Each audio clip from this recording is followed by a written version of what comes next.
So I started making these tentacle bases here. They're just a foam clay tentacle on cardboard bases. And then for the water effect, I'm going to do another coat of gloss Mod Podge and maybe some white caps on top, a little bit of white paint, and then go back over it with some gloss. But it looks pretty good, I think, when it's sitting on the table as something that's supposed to be like just sort of plunging out of the water.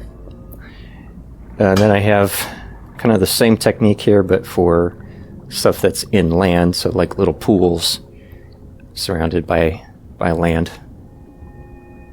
And there's a little bit of depth to it. You can kind of see this one a little bit better.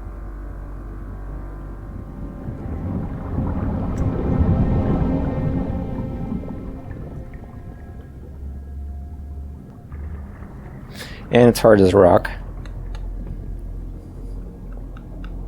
So these, basically what I did was I used 3 layers of cardboard. This is just cardboard again.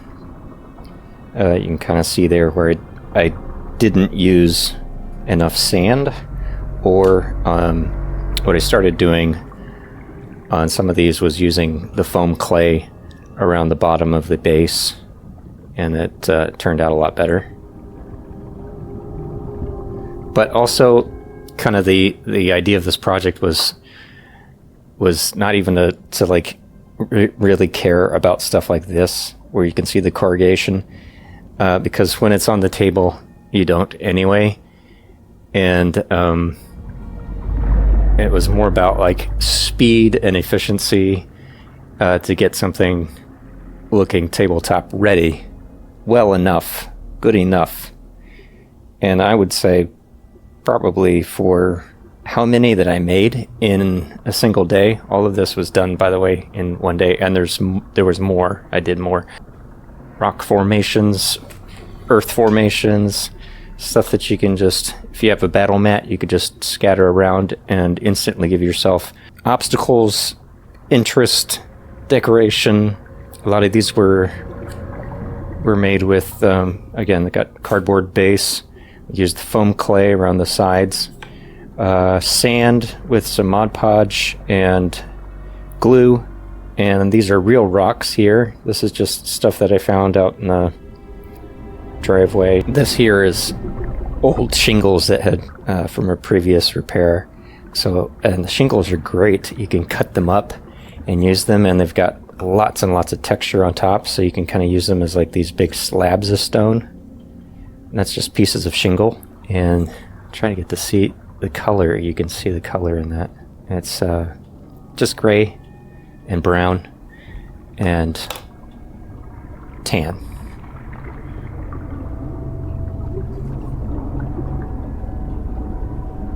Looks pretty cool.